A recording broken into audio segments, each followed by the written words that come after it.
Yes Supritha, మీ అమ్మగారు సురేఖ గారు so almost ఏ క్యారెక్టర్ చేసినా సో మేము చాలా ఓన్ చేసుకుంటున్నాం. That's a nice person Surekha Vani గారు. సో అండ్ మీ స్ట్రగుల్స్ కూడా అంతవరకే మీరు ఫేస్ చేసుకుంటూ ఇలా నిలబడగలిగారు. యాజ్ ఏ ఉమెన్ ఎంపవర్మెంట్ అనేది మిమ్మల్ని చూస్తే మాకు కనిపిస్తుంది. And congrats for that. And also మీరు ఇంత గ్యాప్ ఎందుకు తీసుకున్నారు అని చాలామంది అనుకుంటూ ఉంటారు. So any answer for that?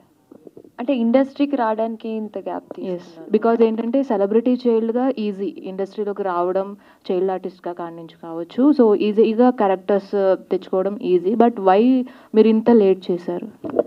So basically చాలా వచ్చాయి ముందు నుంచి. ఫస్ట్ నుంచి హీరోయిన్ అయిపోవాలి, లేదంటే పెద్ద పెద్ద సినిమా చేసేయాలి అని కూడా మా అమ్మ నాకు చెప్పలేదు, నాకు లేదు. మా అమ్మ లాగానే మీరందరూ ఎలా మా అమ్మను ఓన్ చేసుకున్నారో నన్ను మీరు అందరూ అలా ఓన్ చేసుకోవాలి అని ఒక ఉద్దేశంతో వెయిట్ చేసి ఒక మంచి స్క్రిప్ట్ కోసము వెయిట్ చేసాం కోసం ఇంత టైం పట్టింది అంతే. All the very best. Surekha గారు.